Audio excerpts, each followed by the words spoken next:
There is a doctor in almost every hospital you have ever been to. You know the one, been there 20 years, does everything the same way they did when they first qualified, does not attend medical education events unless it is mandatory, does not read new journals, does not entertain questions from younger colleagues. And their patients? They are receiving the medicine of 20 years ago. Today we are talking about the doctor who stopped learning, and more importantly, how to make sure that doctor is never you. Welcome back to Mindset in Medicine. This is episode 3 of our 10-part series. If you are just joining us, start from episode 1 so the full picture makes sense. And if you have been here from the beginning, welcome back. Subscribe and hit the notification bell if you have not done that yet, because this series gets deeper with every episode. Let me start with a hard truth. In medicine, staying still is moving backwards. The field of medicine doubles its knowledge every few years. Guidelines change. Drugs are pulled from the market. New evidence overturns old practice.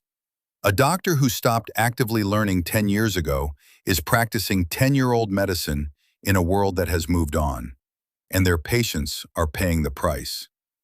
Now, I want to be compassionate here, because the doctor who stopped learning did not decide one morning, I will stop growing.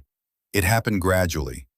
First, they got busy, legitimately overwhelmed. Then, keeping up felt exhausting after long shifts. Then, new information started feeling threatening rather than exciting, because it revealed gaps in what they already knew. And revealing gaps felt like admitting failure. So they stopped looking for the gaps, and they settled into what they knew. That is the fixed mindset, working slowly and silently over years.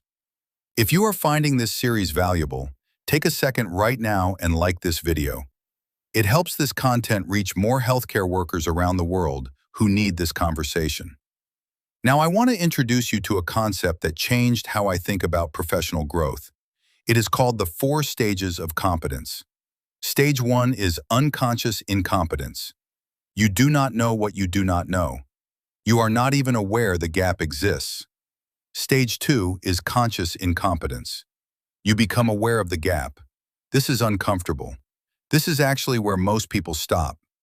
Stage 3 is conscious competence. You can do the thing, but you have to think carefully about it.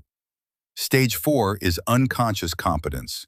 You can do it without thinking. It is automatic. It feels like mastery. Here is the danger. The doctor who stopped learning lives at stage 4, and they mistake that comfort for permanent mastery.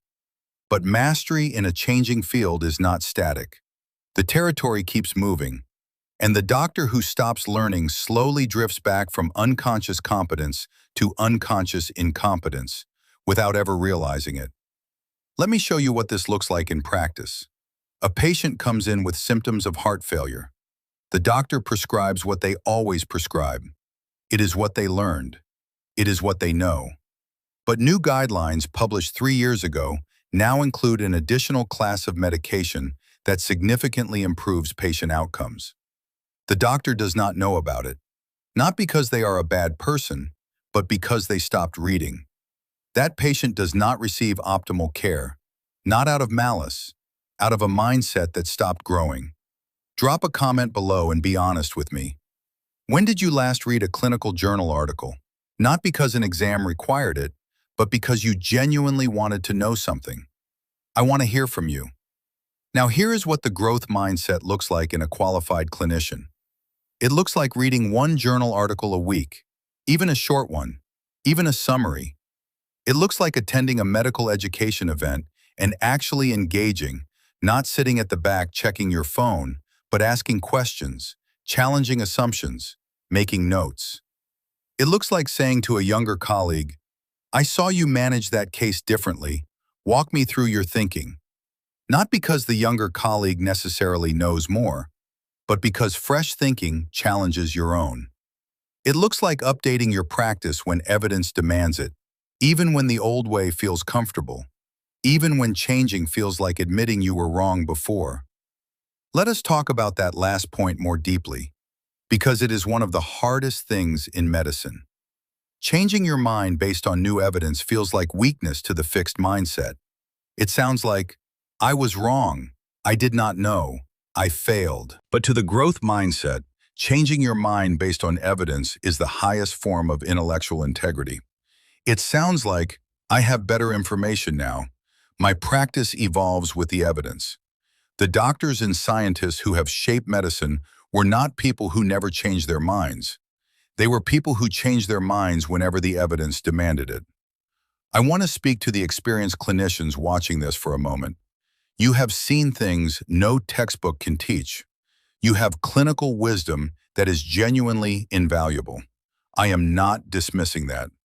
What I am saying is, combine that wisdom with curiosity. Be the clinician whose experience makes their thinking sharper, not more rigid, over the years.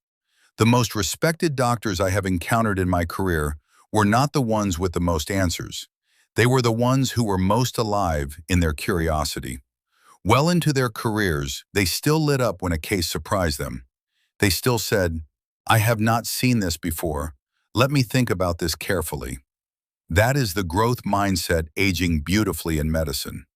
Now here is a practical tool for continuing education that works even for the busiest clinicians. I call it the learning trigger list. Every time you encounter a case and think, I am not entirely sure about this, write it down. Do not try to look it up immediately and lose precious clinical time. Just write the question down. At the end of your shift, you have a list of real clinical questions from real patients you saw that day. Those questions become your personal study guide, not abstract textbook topics, real questions from your real practice. Research each one, even briefly. You will be amazed how quickly your knowledge compounds when learning is driven by genuine clinical need. If this series is helping you think differently about your practice, please share it with one colleague today. Just one. Send them the link with no caption. Let the content speak for itself. You never know whose career you might shift with that one share. Here is the truth I want to leave you with today. The doctor who stopped learning made a decision, conscious or unconscious, that they had arrived. But in medicine, no one ever fully arrives. Medicine is a lifelong apprenticeship to the human body, and the human body is endlessly complex, endlessly surprising, and endlessly worth studying. Stay curious, stay humble, stay growing. Subscribe if you are not already, because episode 4 is one that will completely change how you see your most frustrating patients. We are talking about why patients do not follow your advice, and the answer has everything to do with mindset. It is not what you think. This is the Medical Hub. This is Mindset in Medicine, and I will see you in episode 4.